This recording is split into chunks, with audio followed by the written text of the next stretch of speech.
Guys, what's up? It's been a while since I talked to you guys. 2, almost 3 weeks, I think. And I took this break because it was election time and I didn't know how I was going to feel. There was election day, and then there was after the election day. It was nerve-wracking for a little bit, and then finally I can exhale.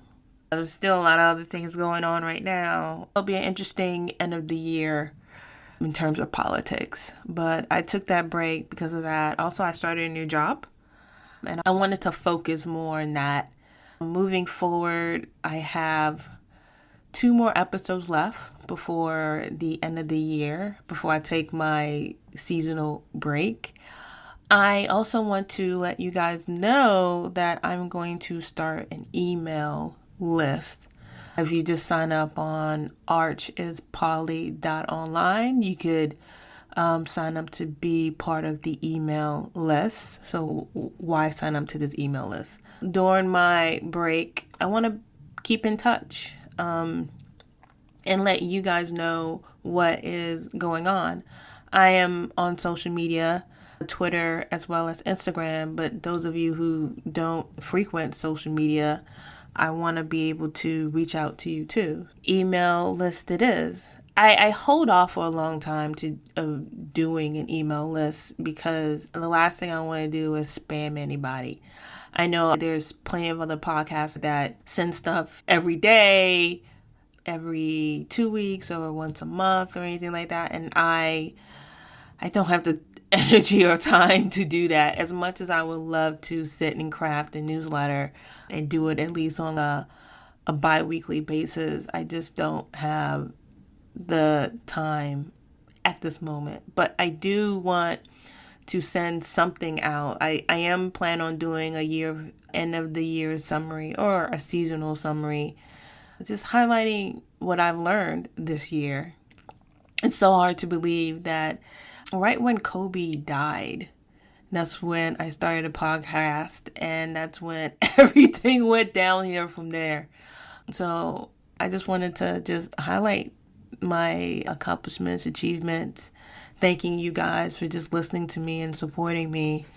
I spoke to a lot of people, and I think my final episode will just be a summary, just me talking and wishing everybody happy holidays, all that jazz. But I just want to give you guys a heads up, and to, if anything, here's a call of action. Sign up for my email list. Again, it's archispody.online.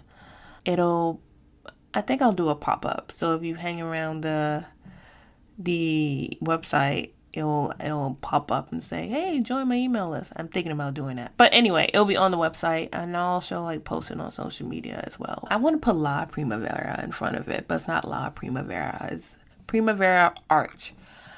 4 women from the Spitzer School of Architecture. We talked about a lot of things. I'm going to call it organization. Because that's what it feels like. It feels like an organization. What does it feel like? It's kind of hard for me to pinpoint what it is. I want to say it's a studio. And I think I mentioned that in the interview, that it's Primaverarch. It feels like a studio. It feels like 4 women who are about to do some great things for architecture. And what I love about this group of women is that they're so diverse, and how they were able to come together in school and even outside of school after they all graduated and realize that there's a need. There's this need of highlighting the introvert, as I think is mentioned. We talk a little bit about New York, where all these ladies are, even though they're from all over the place. We also talked a little bit about their school. Just a little bit. We talked about colorism. We touched upon that topic. And the term Latinx. And is it Hispanic? Is it Latinx? It was a great conversation. And it's one of those that I could talk to them for hours. I woke them up early Saturday morning to do the interview, because I knew that just by how we interacted, and I don't even know who I was talking to when I was corresponding with them via DM, but I just knew that this would be a 2, 3, 4 hour conversation, which it was not. Thank goodness it's only an hour a little over an hour. I think that's it, guys. I haven't mentioned their names because right off the bat, I just started off with them introducing themselves. Thanks for listening. Bye. My name is Nadeen Hassan. I am the co-founder and director of Primaverarch. I'm Egyptian American, and I got into architecture because I really want to make a difference for people spatially across the world. My name is Chaerin. So I'm from a lot of places. I was born in Seoul, South Korea. I grew up in the East Coast in New York. And I started architecture because I think it's truly an interdisciplinary field. We get to do a lot of things and it's really people oriented. And I grew up with a type of architecture that was very people oriented. So I was very interested in that. And I'm also a co-founder and senior editor of Primaverarch. How did you get from Seoul to the East Coast? How old were you when you left? I was 5. So I consider myself more American than I am than I am Korean. And I left because obviously a lot of immigrants trying to find a better life, and my parents wanted a better education for all of us and a better opportunity. And I think Korea at that time, we were emerging just as a country, it was starting to be more open to international kind of being able to study abroad. And my parents were just, if we don't do it now, then when? So they took that opportunity and to just go. So after that, I'm sorry, I don't mean to focus on you. You said East Coast. So you guys went up and down the East Coast, or? Yeah, so I've lived we based ourselves in Flushing, New York. And then I moved to Bayside, like Queens area, and then I moved to Long Island. So I've been kind of all over the place. And then I moved back to Queens, and then I moved now based in Westchester, which is right above the Bronx. So I've been all of the city. You are a true New Yorker. Okay, all right. Because place is very important to me because it defines like who you are and how you grow up and everything. So when that was a difficult question for you, I was like, why is that a difficult question? Like, how does that have to? Okay, all right. Who's next? Hi, my name is Solani Marquez. I live currently in the Bronx, but I was born in Honduras. I lived there for about 10 years and then I moved here. And I just moved here to the Bronx and I've been living here ever since. And I really grew to love it. I know people have a lot of hate for the Bronx, but I think that it's a great place, to be honest. All these different ethnic backgrounds that I feel like except for the exception of Queens, I feel like we're also very diverse like that. I'm also one of the co-founders and creative editors of Primaverarch. So 10, you remember a Mm-hmm. lot of things. How was that transition for you? Were you excited to come to the US, or were you like, I want to stay? I want to. Not really. So I was very young and I was actually raised by my aunt over there. So she wasn't allowed to come here. My dad was already here and he was the one that brought us over. But I didn't know him for 10 years. Mm-hmm. He wasn't allowed to travel. He was illegally here at the beginning. So when we came here, we came by ourselves. Like I traveled on a plane with my sister by myself at the age of 10. And I really thought we were coming on vacation. And I think they explained it to me, but I just didn't process it that we were actually staying here. Mm-hmm. And then it hit after a couple of weeks. We're like, oh, when am I going home? Mm-hmm. And it was a lot. I felt like it was a little traumatizing at the beginning, especially because I was like with a new family that I didn't know. Yeah, basically. Yeah. So you're the oldest of your sister? Or? I was like the middle child. Okay. Yeah, but it was complicated. I have 2 half sisters that I didn't grow up with. So it was just me and my older sister traveling together. And lastly? Hi, I'm Marta Zambrano. I'm one of the co-founders and content strategists of Primaverarch. So I grew up in New York practically all my life. I first was born in Queens and then I moved to Brooklyn 10 years ago. But my parents originate from Caracas, Venezuela. And so I got into architecture because my family was really into art, and I was also into like structures and how like historical buildings looked in New York City. And that also kind of grew me into how buildings develop. And I guess that's how I kind of got into it. And then To conclude how we all met, so we all met in our first semester in studio. We were like in this small little studio. I think it was like about 12 people. And we kind of just clicked like maybe like mid-semester. And then we were just all together for the last 5 years. How many women in your studio? It was about 50-50 male and female.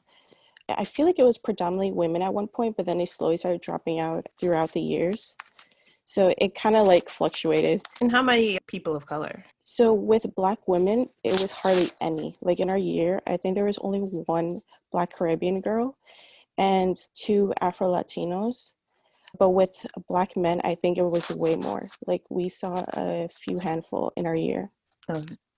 And when you guys graduated, all you guys you graduated, right? Mm-hmm. How many were in your graduating class? That was hard to tell since we didn't see everybody during graduation. Oh yeah, because it was virtual. Sorry. Yeah. Okay. But to give you like a rough estimate, I want to say 5 Black men and 1 Black female in our year. Okay. And then of course you guys. Yeah. Yeah. But I think that City College in general, though, compared to other architecture schools, it's like the most diverse student body. I think it's the most I've seen because I've been to other schools like to visit my friends, and I just don't feel the same as where I am at City College. Yeah. In terms of me, especially being Latinx, I heard multiple people speaking Spanish in the studio, and I was comfortable with that. Like I would join the conversations in Spanish. I feel like it's something I wouldn't get in a different school. Okay. So you guys enjoyed your experience there, correct? You didn't have any issues or anything like that? Because when we talking about, oh, you're laughing. Okay. Well, I think a part of why we did start Primaverarch is because it's not really our experience, but more what we started realizing about the profession itself, the architecture itself, of course, the education system, just how people are treated in general, seeing homeless people as a problem, but then seeing outdoor dining as something that was fixable in 5 seconds raises questions. And we just thought that we have a voice and we have ideas to bring as long as people are willing to hear us and we have the strength to celebrate everyone. So that's kind of how we started.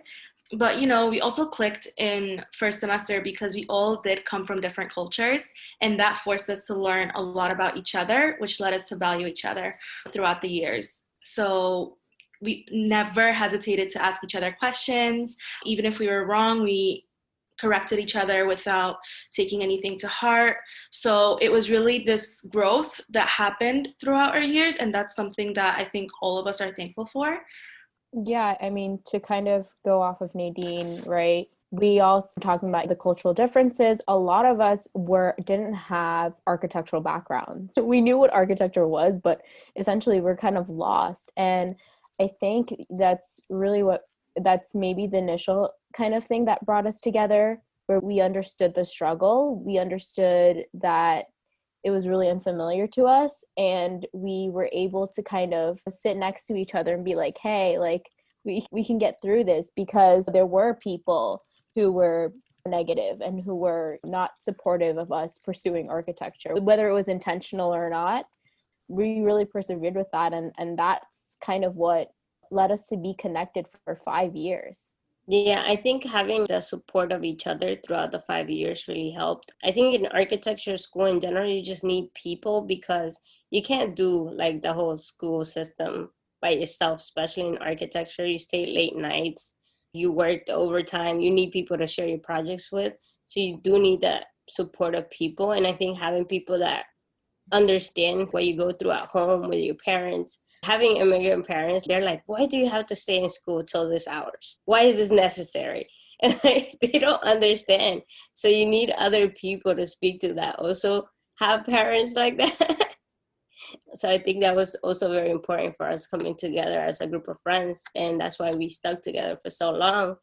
And we just generally have enjoyed each other's company. So I think that's very nice. In terms of Prima coming together, I think that this is not just a problem in schools, it's also a problem in like the profession overall, but like recognition in general for women is it's lacking everywhere. And if you're not a big outstanding person that's always yelling off the top of their lungs like I'm here, then you won't get that recognition. Or if you don't do a super successful project with a famous firm. And I feel like there's so many people that are doing great things that don't get that recognition just because they're not on the popular circle. So that's sort of how this whole thing started, because we saw also many students, like many of our friends, that are very introverted. They don't speak as much, but they're great designers. They have all these great projects and they don't get recognition because they don't come out and say, hey, look at this, look what I did, because they're shy. But we see it. It's kind of like the behind the scenes genius people. I definitely So, noticed that on yeah. your websites. Yeah. Martha, you want to add anything to this? I think, like how everybody said, just because we all look different culturally, we're all different, but we all kind of were relatable to one another. The fact that we have different cultures and we can relate to having immigrant parents, and that struggle of like always staying late, but you have to explain to your immigrant parents that I have to be here. This is what I worked so hard for. I can't just go home and give it up. So that was another struggle that we all connected with each other. And the fact that we saw each other for so many hours is you kind of have to talk to your partner. Otherwise, you're going to be mute the whole time. Mm-hmm. Mm-hmm. But yeah, how Sawani was saying, it was such a popularity contest in our school. And I think male students were always recognized. Women, it was kind of 50-50, depending if you were like kissing ass to the professor or something. But other than that, if you were shy, you were never going to get acknowledged. Yeah, I just wanted to really piggyback on Martha's statement, because I do really think that architecture field itself overall really forces us to kind of try to gain attention from you. But I think the four of us have this mentality that my standards are a little too high. I'm not going to sell myself to you for you to accept me. And I think that's something, even when we reach out to our features, we try to embrace in them and tell them, you're already special. You have your experience. You have your story to share. It might not be a story that was recognized, but that's why Prima is here, is to recognize your voice. Two things. Something, hopefully I remember that point before I go back. I'm staying with school right now. I know for me, the cost was a huge issue for me. How did you guys handle that? Because it ain't cheap. And I don't mean tuition wise. Tuition is a totally separate thing. So how did you struggle with that at all? Or was that a issue for you, or? I mean, with material wise, that was always, I feel like, an issue for us, because professor would ask us to redo models. And obviously these models were coming out of our own pockets because they wouldn't give us like supplies or money to buy these materials. And sometimes it would be like the most expensive materials. So we would have to keep going back and forth, then pay for the bus ride to get to the art store. So it was like this whole thing where we kind of just had to learn of what we need to pay, or like what we need to put our expenses on. And then on top of that, obviously food. And we would stay there for like probably the whole day, whole night. So we had to buy 2 meals. So it was like this whole thing. We need to see like what we're spending on.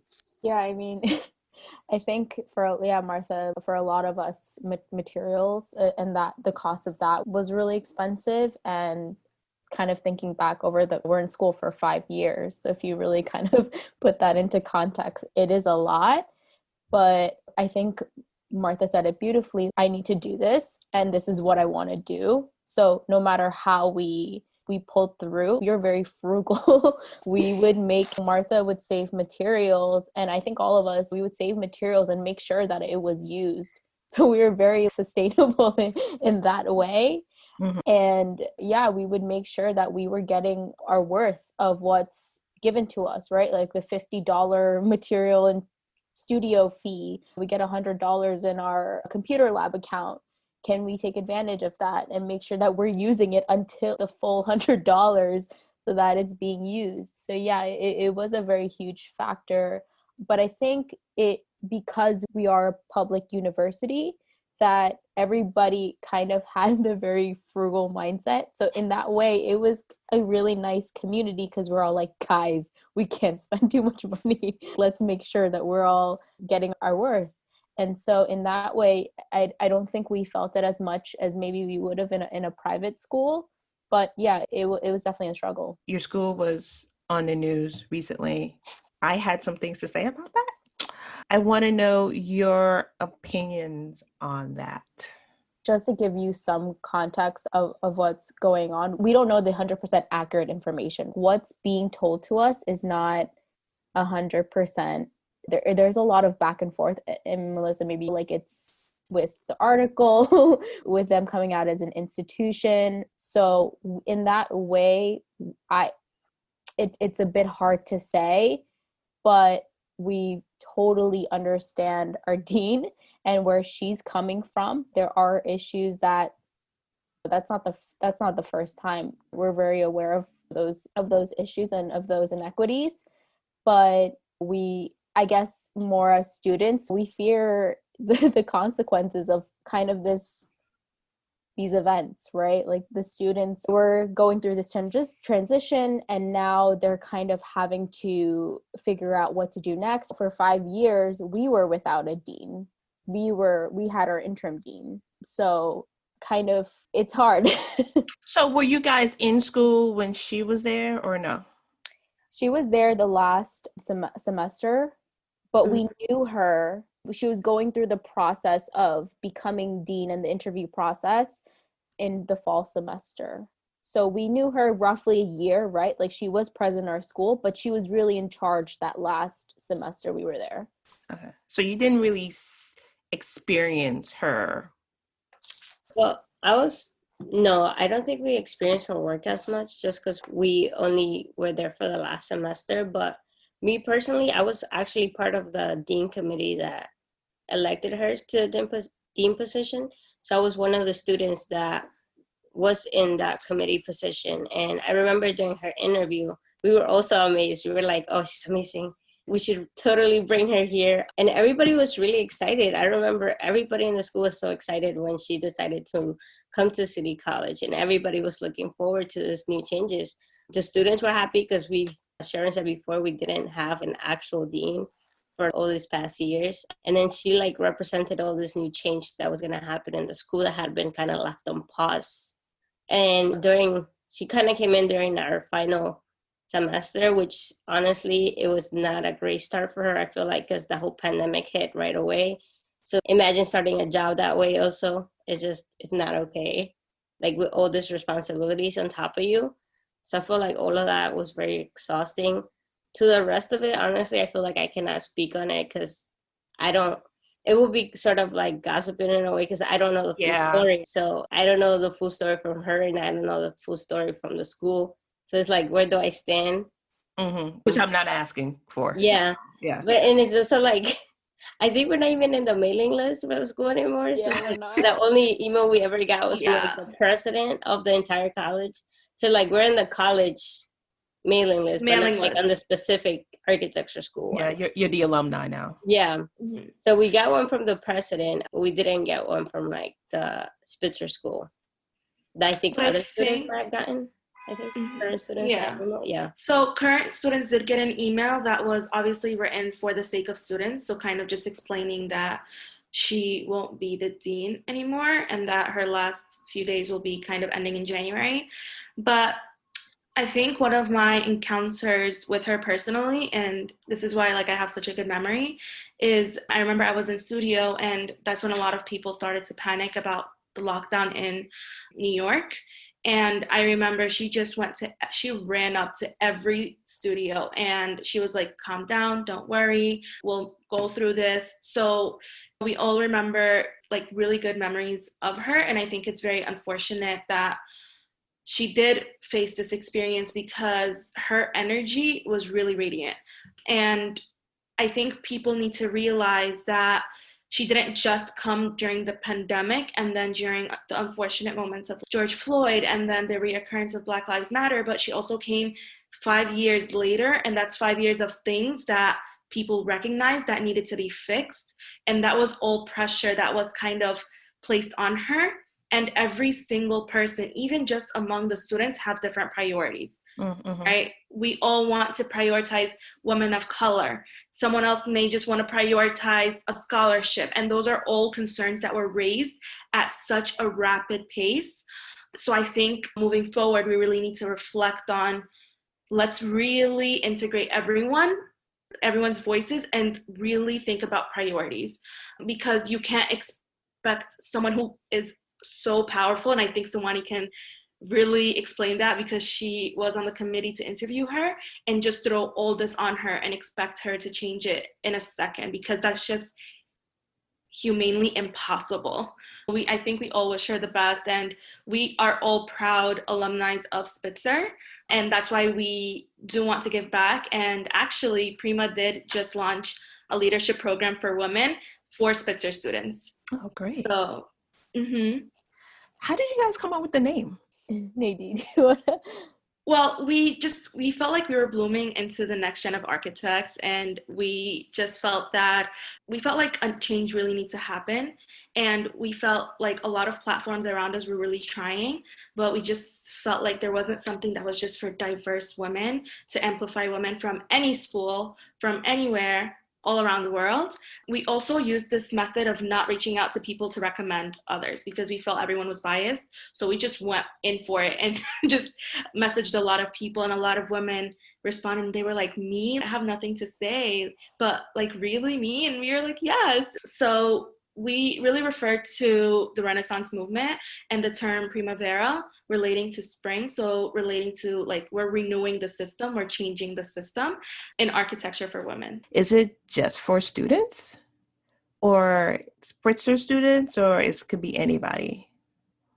It's anybody. We obviously we kind of drive towards students because I think a lot of students are kind of shy, and it's a great way to kind of, network and start. But we've had features on our Transcend page where there are professionals and there are architects.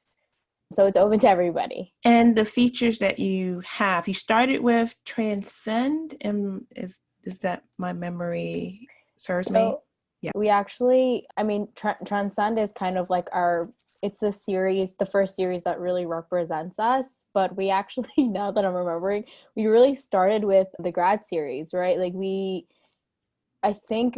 just graduated, and we were like, how do we is really depressing pandemic, how do we empower our recent grads, our peers?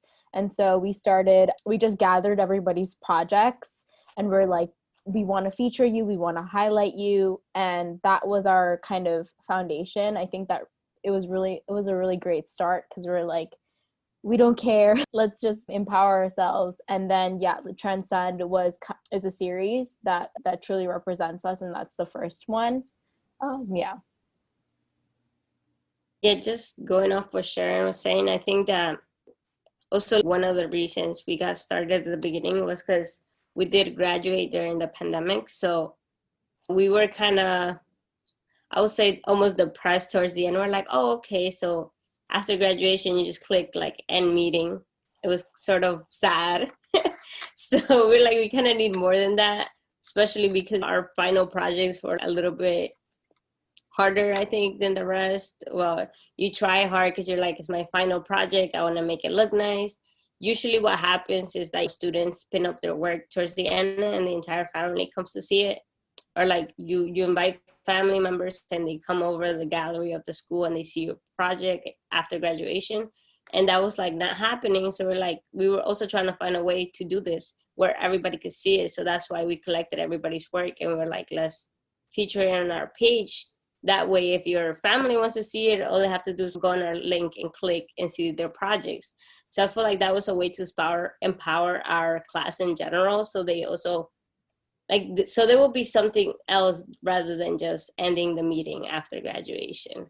And I think our first post actually started with Transcend, and then we moved on to the grad series, because we really wanted to start by people knowing that this is not just it's not just going to be about students and them graduating. It's going to be more than that. We're not going to stop at that. We're going to keep going. And I think that's why we decided to feature Isabella Joseph as our first Transcend series. Like, she was part of the Spitzer student body. She was out of the school. So I was like, let's just start by like the strong women of color as well. And let's just put her out here, put her in the map. She made history for our school. So I was like, why not show everybody what we have in City College? Because I feel it's not advertised as much. And then we continued on to our Rad series, and from there we post for Transcend every Wednesday. Like, it's a series that I think we all are super excited about. I think it might also be one of my favorites, because just like hearing women's story in general, everybody has such a different story, and it's so interesting to just go over and read what their responses are. I'm like, wow, so this happened, huh? And then you just get to meet people that you never thought you would ever meet, like from other states that I never even traveled to. But yeah, it's so much fun. Yeah, like how Sawani was saying, we got to meet other people through Primavera because they would either contact us or we would contact them. And we got to talk to some students in Arizona. And yeah, we clicked with them. And I also found some people who were also from my culture. And so it's like these things that you kind of have to take light into the situation of this pandemic. So we get to meet more people, even though we don't get to see face to face or we don't get to go out. We still get to do a lot of, I lost the word. Yes, a lot of networking through this Zoom calls. But I really think suddenly we started getting a lot of emails from women that want to be featured. And after every email, it was kind of like a celebration moment for us, because we felt like we are doing something that is very much needed. And to even see like their confidence, hey, I want to be featured and this is my story. And what we really love about Transcend is that it's not similar questions. Each of the set of questions is catered to each person's experiences. So we learn about them and then we form questions. And I think also seeing the need that you can not only have kind of an education system. A lot of students start talking about how AIAS, NOMAS, and other organizations formed them as a person, but also professionally, and seeing just how each school handles things and starting to see how everyone comments and supports one another under our posts. It just brings this light, and it starts to be really reassuring to show you people do have support systems, and it feels great. So another initiative, I know you guys celebrated his Hispanic Heritage Month? Yeah. I couldn't, is it Hispanic or Latin? Because I remember your post and it had Latinx. So I was like, which one is that was it? a whole conflict with us because we were like indecisive to do Hispanic or Latin, because technically Hispanic is for like people who are derived from Spain, but not everybody who is Latin is from Spain. So that's where it gets like tricky. I'm glad you read my mind, because that's exactly, I was like, wait, what is it? I don't want to be politically incorrect here. What is it? Well, we actually had a 3-hour conversation regarding to just what name should it be, because we just felt like, so me and Chaerin are not from Latin American descent. So we had a lot to learn and a lot to question. And obviously, I think Prima also taught us that just one Latinx or like one Arab or one Asian does not speak for the entire population. So we were really struggling with that. And then I think at some point we came to the realization that we cannot make every person happy. And we have to, obviously, while we're being respectful to everyone, we're also showing what we believed. And that's when the term Latinx came about, for the sake of inclusivity of all. And we really wanted to highlight people from Latin America and show their voices in architecture, because we felt like there were a lot of Spaniards and then some Latin Americans would kind of be mixed in there. So we really wanted to amplify their voices. And then it was really to celebrate Latin Americans in architecture. We showed their projects. We did quizzes to have people interact, because we felt that every person can celebrate the month by educating themselves about the culture. And then since we are an architectural organization, we really touched base on that, and we amplified Latinx women in architecture, and each one had a different story to share, and each one came from a different generation. So we had a third year or fourth year student, a recent graduate, a junior architect, an architect. So we really tried to get everyone, because the point is, at the end of the day, Primaverarch becomes an index of people that you can research and learn about. That's basically the gist of it. There's always so much to say. Well, yeah, We did, I think one of the posts, we also talked about the lack of access and equity for Latinx in architecture, right? Like I think it's less than 1%. 1%. Yeah, and so we're not afraid to bring those demographics up and be like, hey, what's kind of going on here? And we're trying to, some people left some wonderful comments about how we can move forward, and we're taking that information and making sure that we can somehow translate it in a way that people are aware of what's going on. I think that's just the beautiful part of our group, is that no matter who you are, we all take a part in making sure that everybody is included. So if that means we're gonna do this whole celebration for Latinx Heritage Month, then so be it, right? We're gonna make sure that we're touching base on everyone, because that's everybody's responsibility. Yeah, and I think that us four, we come from all these minority backgrounds, and we want to celebrate us. We want to show people that there's more than just a Eurocentric architecture. Our home countries, they also have buildings. Like, where did they come from? Nobody ever speaks about that. So I think just giving information to the people in general in a platform, that was very important to us. Inclusivity is also very important to us. So I think that having that really long discussion about the term was very important, especially because, I mean, I'm from Latin America, so I know how non-inclusive a lot of the countries there could be. I know a lot of people that still are like struggling with the term Latinx. They don't accept it. I do understand though, because that term is actually more Americanized rather than like Latin America as a whole. Like when you go to the countries in Latin America, they don't recognize the term because it was a term that was created here in the America. So they're like, what is that? So we did a couple of research on that actually, that we included in our series. The overall name of the series called Cultura, which is just culture, like in Spanish.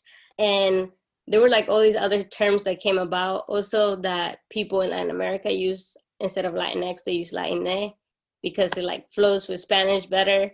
So I'm like, there's so many things that we don't know about. So I feel like putting this information out there.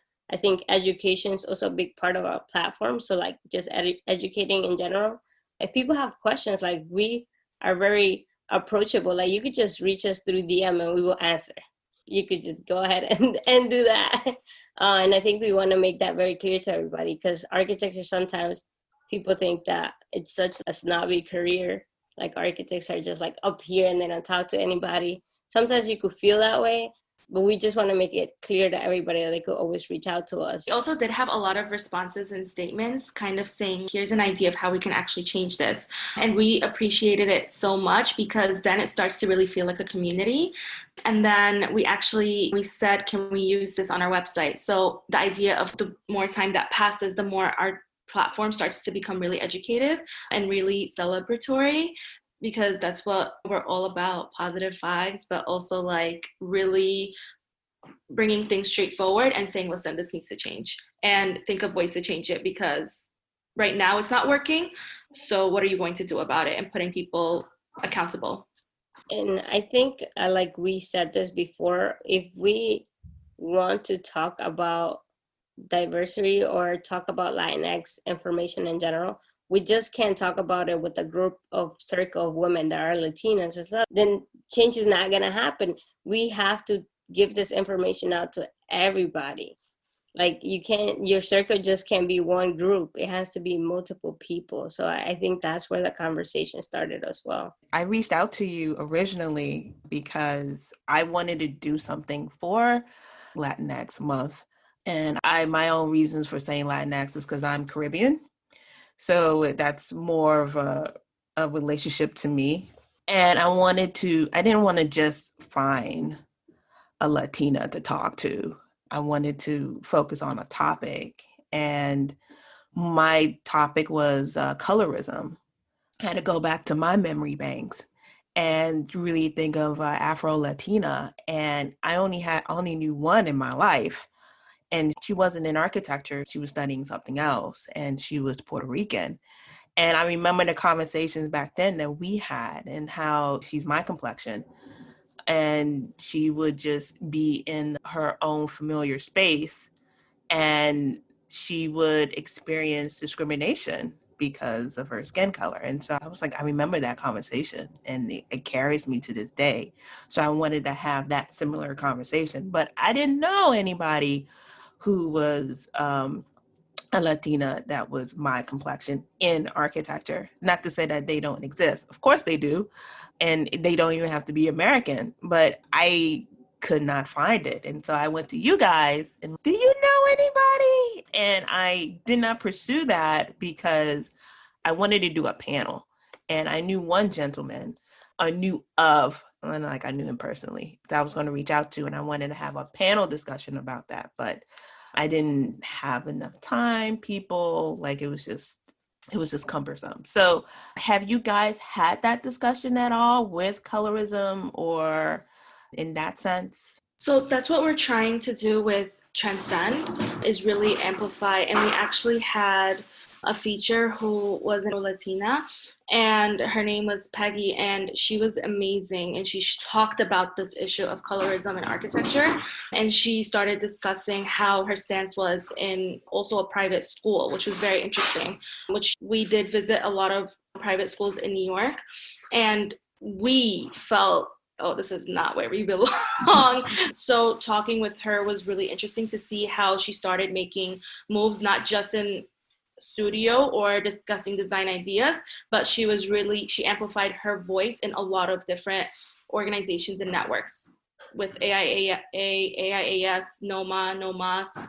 She was everywhere. And I remember we were actually on a meeting, and like I bumped into her and I was like, hey, Peggy. So I think it was really it was such a beautiful connection, because it was right when we reached out to our features that friendship is kind of formed, because they're trusting us to display their story. So it just becomes, and then we start to relate to each other a lot with what they're saying. So that was something I really wanted to mention.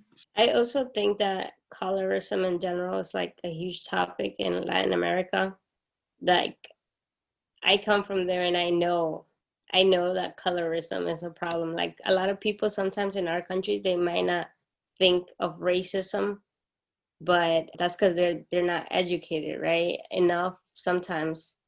And they're like, it's not spoken about in the media. If you see all the telenovelas, everybody's white in the novelas. I think it's still recently that they are like very limited exclusiveness, but it's something that happens all the time, and then something that's not spoken about.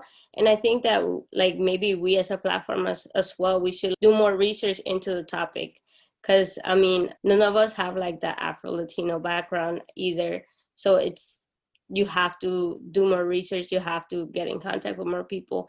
And I think we will definitely look into this more and try to get more information, try to get more stories from people, so it becomes more of a topic that everybody knows about. I'm trying to, I don't know if you were there, Melissa, with that conference with Pascal, Ellen, and Vanessa. They talked about I think it was power to the people.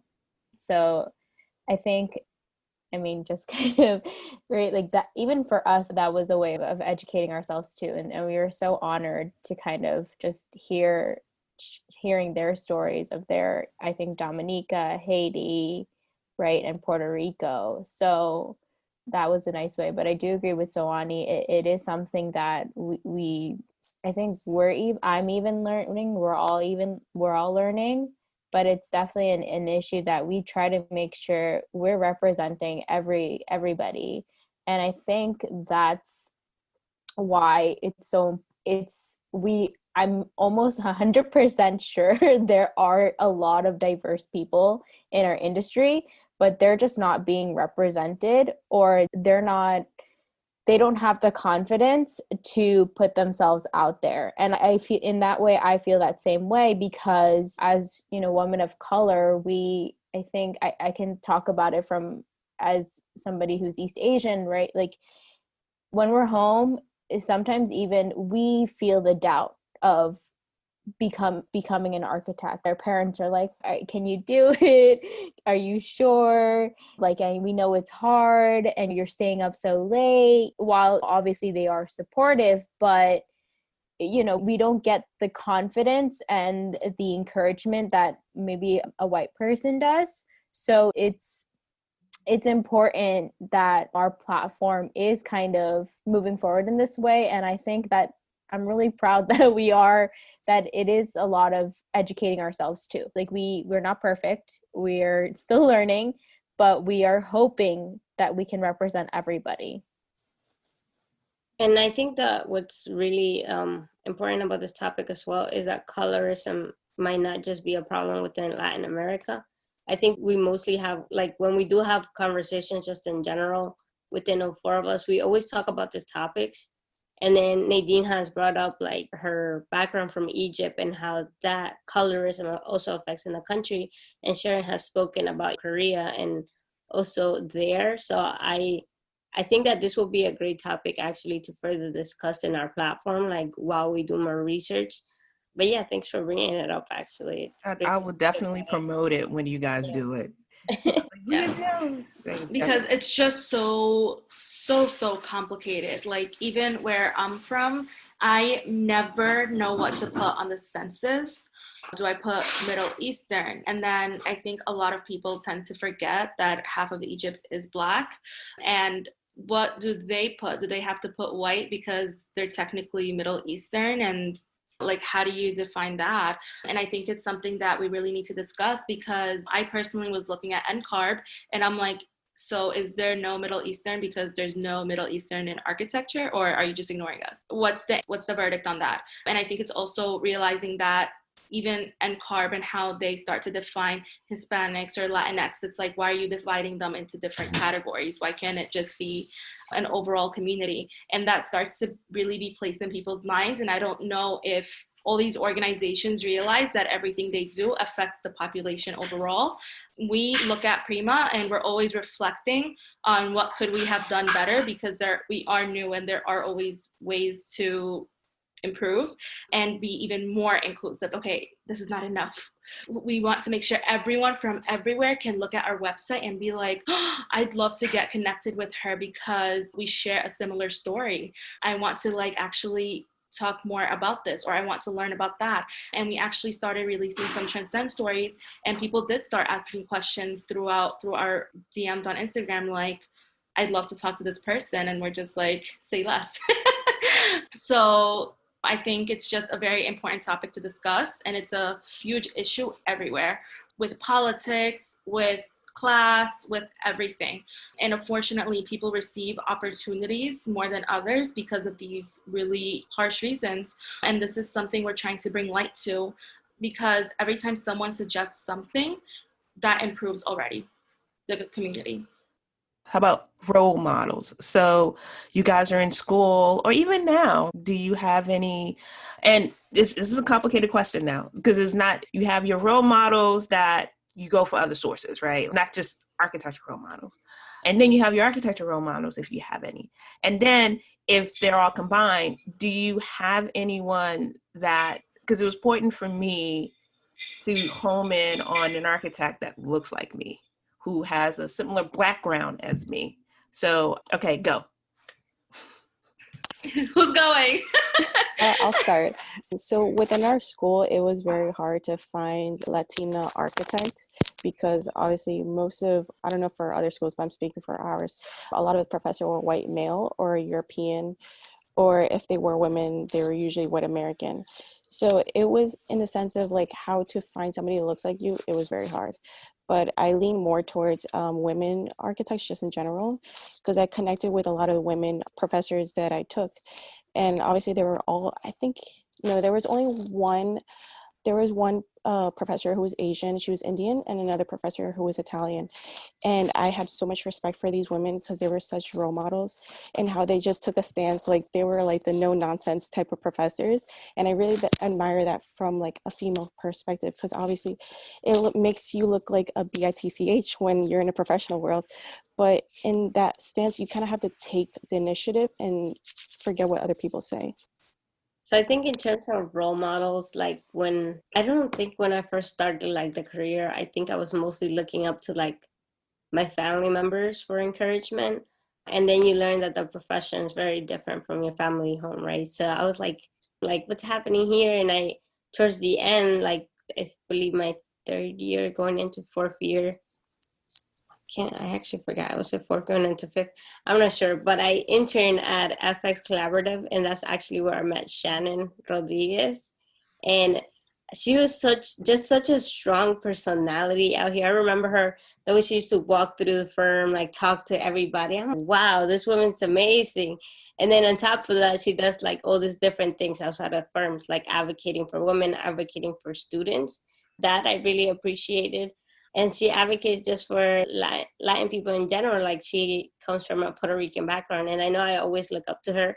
She always has this energy, and I'm like, where does all this time come from for her? She's always like doing something. And then on top of that, she has her work at the firm. So she's like the HR representative. And I'm like, wow, she's always active. And recently I actually connected with an architect from Chicago. So like through this whole pandemic, I also got featured in Madame Architect. So like she connected with me through there. And I believe, oh man, I don't know. I don't want to guess, but I think she has an Ecuadorian background. And she started this initiative called Arquitinas that she invited me to. And the whole entire initiative is just to help women that are on their path to getting, not women, Latinx women on their path to licensing, to increase the percentage. It was sort of like a mentoring program. And I'm just inspired by her, the fact that she reached out to me, the fact that she collected all these other Latina architects that are already licensed and put them together in a group and was like, okay, we're gonna mentor this next generation of Latinas in order for them to get licensed. And the fact that I was not even in the path, and she was like, come in anyways. And that's where I started to learn all these things that you need to know, like how expensive it is. I'm like, why is this so expensive? But yeah, I think that she is currently like one of my biggest inspiration, like the person I look up to now. I'm just like, what is Alicia doing? Like, how are we keeping up with this licensing, even though I'm not there yet? She's always reaching out too. It's not like we did the program and then it finished. She's always like, okay, we're going to keep checking in on each other. How are we doing on the exams? And it's something that I really appreciate. I think for me, I mean, I am first generation to graduate in America. So to say I was lost is the biggest statement. And I remember like I reached out to so many professors and I was like, so is grad school next or what's going on? Anyways, so I really, similar to Swani, my role models kind of came towards end of my years at Spitzer. And while I do have so much respect for professors at Spitzer, my role models really came from, one of them was through the Architectural League, the mentorship program, where I met Maj Zahida, who was assigned as a mentor to me. And she has been so welcoming, so understanding, so supportive. And I realized that my role model doesn't just have to be someone who's well known, but just someone who's genuine and really wants to include you in the profession and make space for you and help make that space for you in the profession.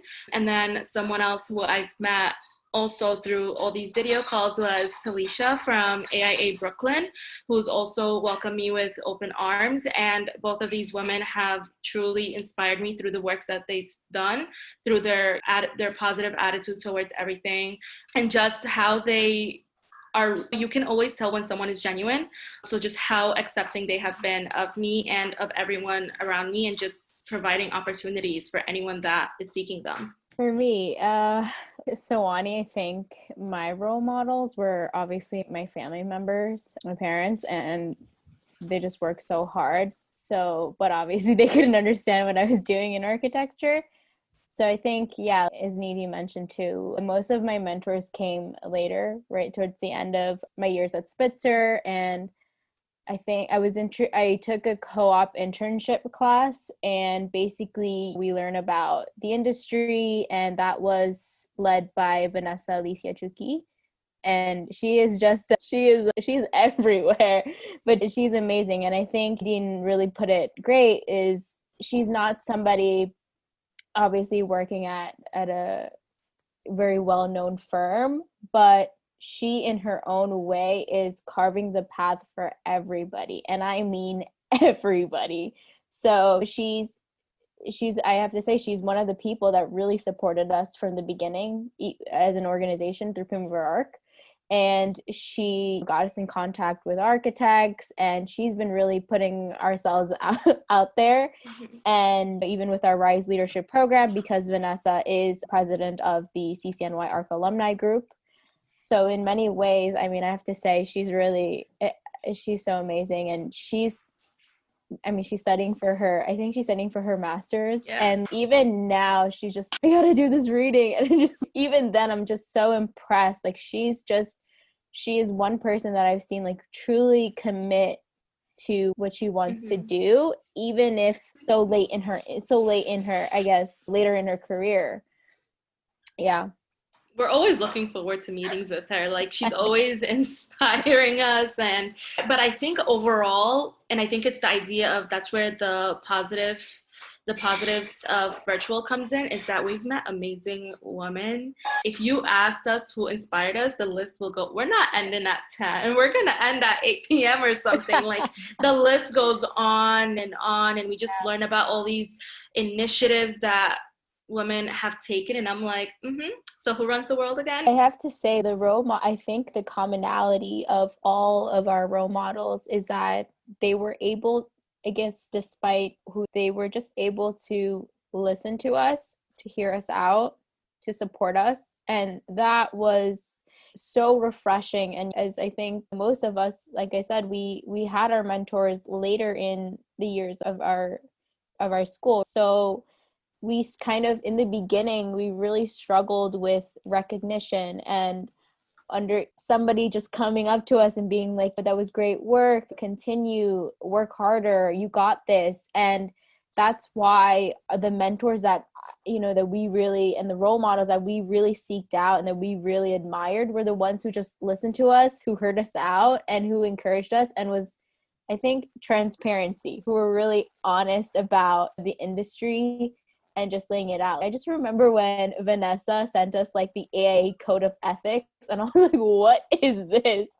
And she was the first person to introduce us to that kind of field and be like, okay guys, like this is it. And it's like, I think that's what we love, the transparency, the honesty, and just being authentic. And I think that's why we do what we do, because they represent the industry that we are. I think that, just to add on to our list, I think we all agree that Vanessa in general has been like a mentor for all of us.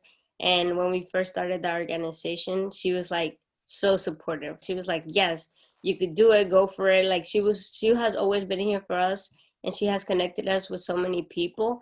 And I think we also want to add Julie Nelson. She's a partner at BKSK. She was our professor for our final semester. And it was her first time teaching, which is crazy because she had to teach us virtually, like studio virtually.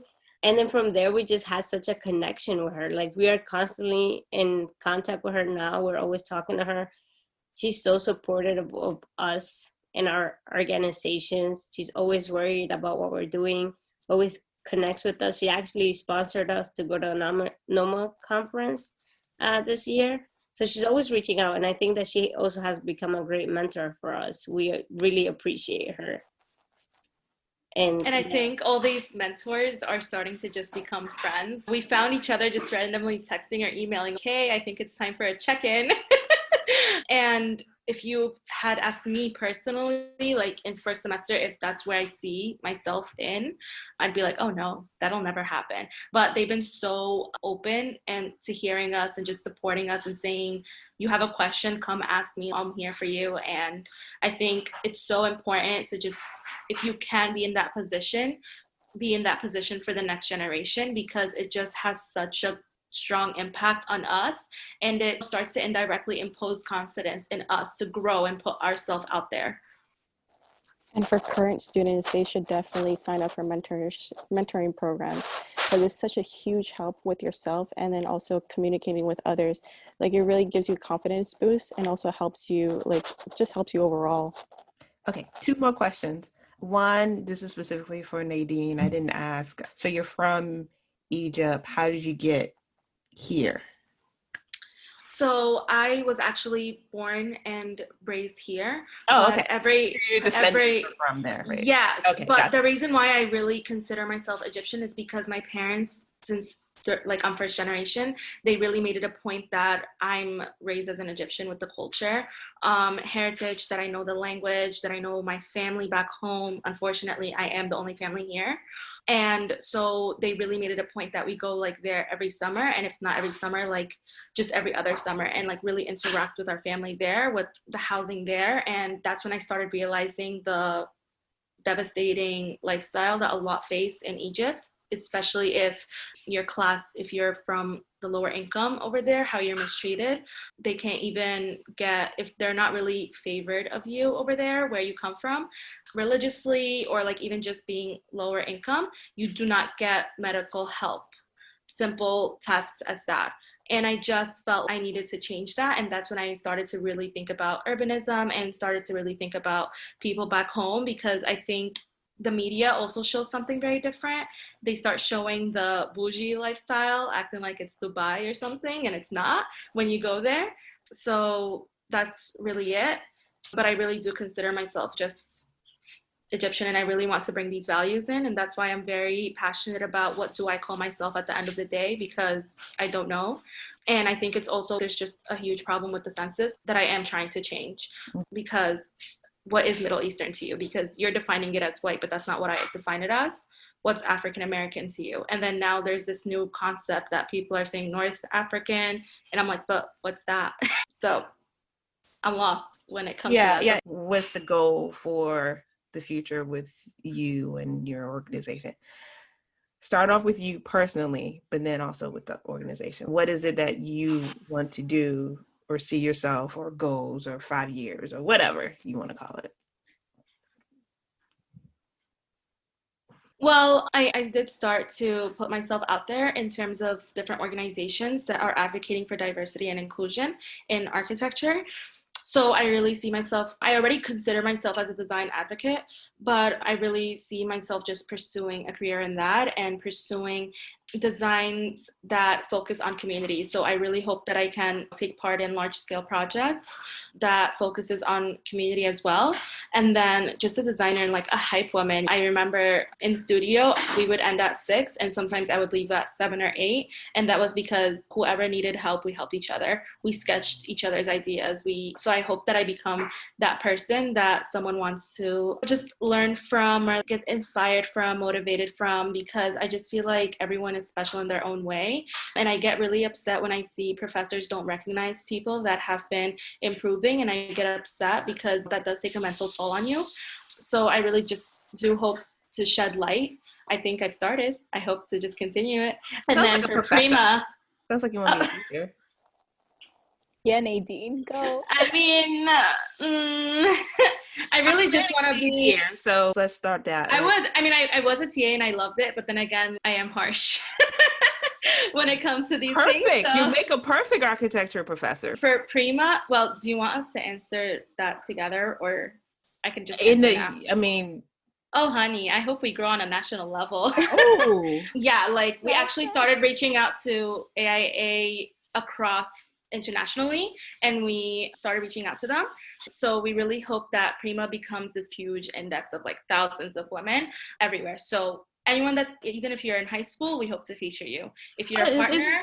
One little thing, I'm sorry to interrupt. Before you ladies got on the call, I asked you, well, are you guys a studio? Are you guys like that was that first thought and first question, because you're acting like a studio. You're acting like Isn't that good? I'm like happy about it. Oh yeah. I mean, like seriously. And one question I do have for you, or maybe for all you guys, are you like a LLC? Are you the paperwork, all that stuff, like business wise? Are you guys? Yeah. I think we're aiming to be officially like a nonprofit. But other than that, I mean, it's a bit hard. I'm just gonna be honest. We're as lost as on like all the paperwork and stuff. But yeah, like we're trying to aim to be a nonprofit organization and just putting ourselves out there. Mm-hmm. Okay, I hope you guys do that. I really hope you guys do that. This could be legitimate your career.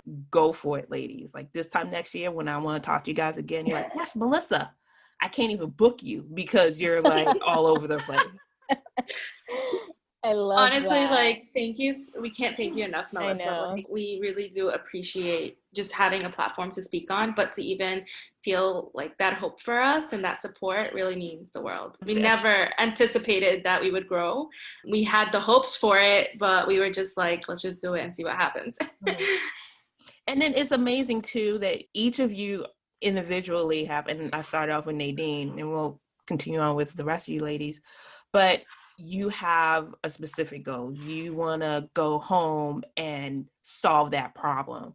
And there's no written stone or whatever to say that you can do that and be your own thing and also be here too. That's just amazing. Don't ever think like that. And me being from like immigrant parents, like I'm first generation too. And my mom, even my sister, because she was born and raised in Trinidad and then came here, is that you work at a place for 30 years. Like you get that pension or you get that whatever, and it's just that mindset. And so it was very difficult for me to get out of that, to think outside the box, to think freely, because culturally there was never that opportunity. I can only speak for me. I don't know about you ladies, but 100%.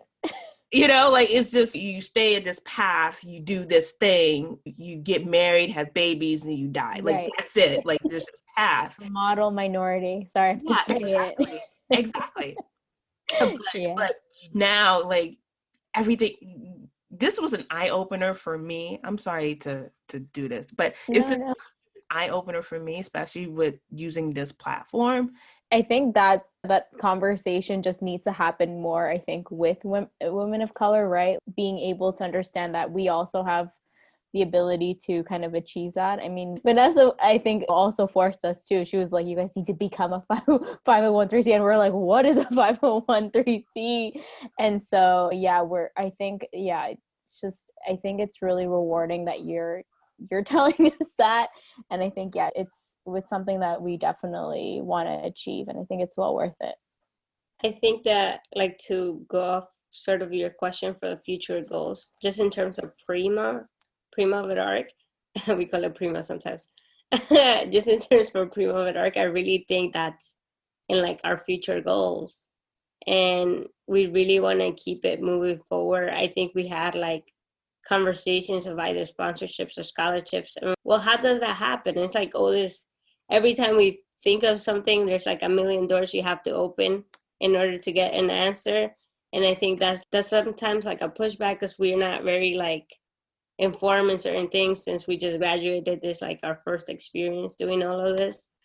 But we definitely want to see Primaverarch grow. Nadeen said nationally, and we want to be out here. We really want to make our mark, and I don't think we're going to go away anytime soon. So we're going to be here hopefully for a lifetime more, right, Nadeen? We're going to move it on. We're going to pass it on to the next generation afterwards.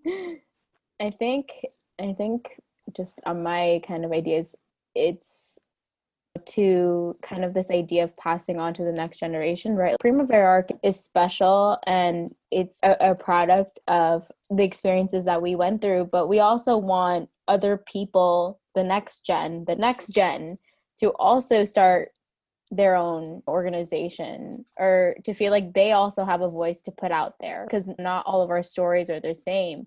And so I think that's really important, because even when we started, we're just like, hey, no one's going to hear us out. No one's going to care what we say, because obviously in school, we didn't get that recognition. So who in the outside world is going to hear us out? But, at the end of the day, you reach a certain point where you're just like, enough is enough. I don't care if no one's going to listen to me, even if one person likes the post. Like, at least that's being heard, that's being listened to, right? Just by one single person. So make sure, we hope to just encourage anybody, like whether you're a woman of color, anybody, just put your voice out there. And now is the time, like, especially because we are in this pandemic, and with the election and everything, it's such a turning point in our history. So make sure that you're using your voice and that you're advocating for what you believe in, because you have a space in this world. Yeah, like saying, going off what Chaerin said, like definitely put yourself out there. Use the internet to your advantage. Just because you're locked in the house doesn't mean you can't do anything. Like we decided that we wanted to do this organization because we didn't want to just sit in the house and just like mope around just because we didn't have a graduation. Like we wanted to take a stance and make a change with the situation that we were in, and then also help current students out. Like it's not going to be all sad and gloomy all the time. Like you can definitely reach out to somebody, get a mentor, get somebody to be your like guide, and also have somebody to look up to. Definitely get a role model, even if it's not now, maybe in next semester. Definitely look into that. And then also, like for ourselves, I definitely want us to be mentors in the future, and definitely have little versions of us and we mentor them and they can look up to us.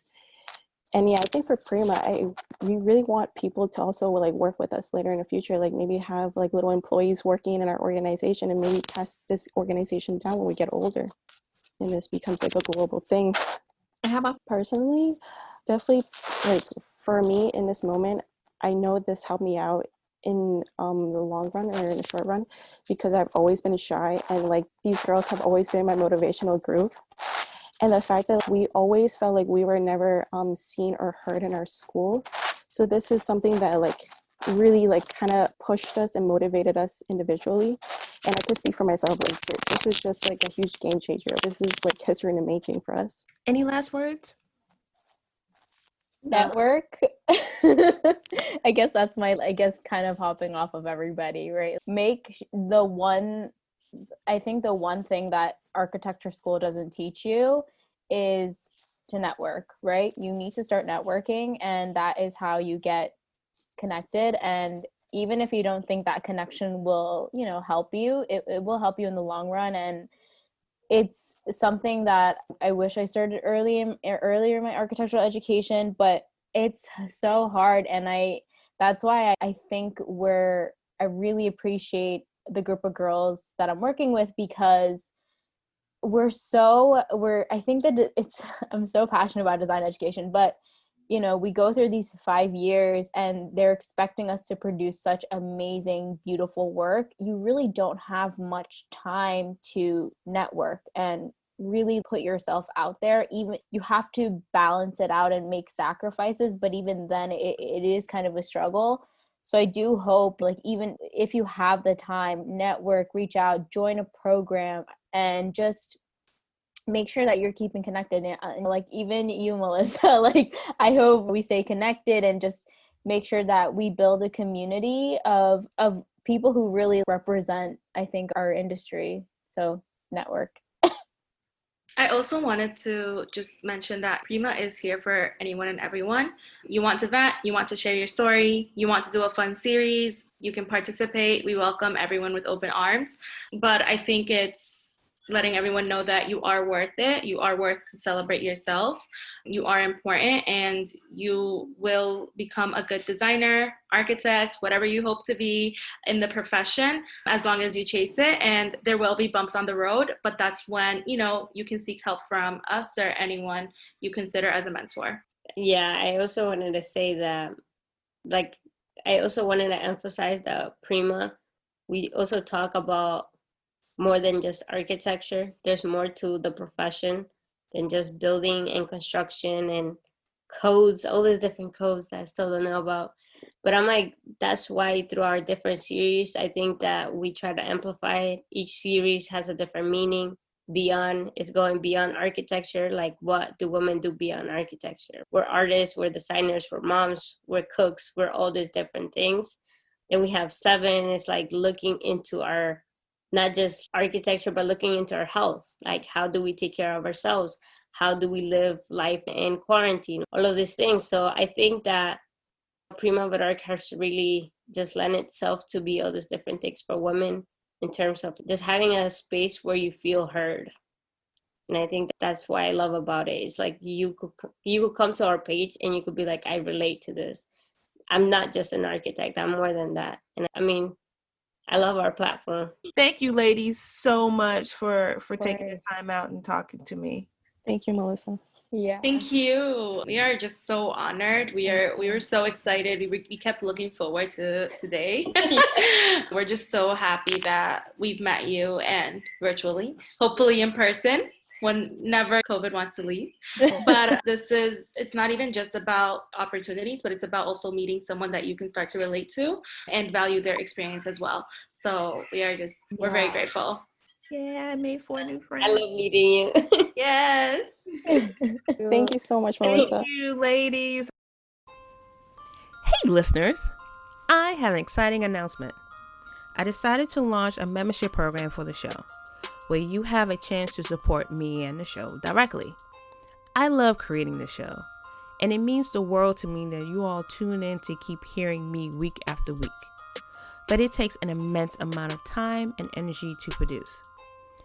I want to keep the show going, and I want to invest in its growth. And I also want you to become a partner with me in this journey.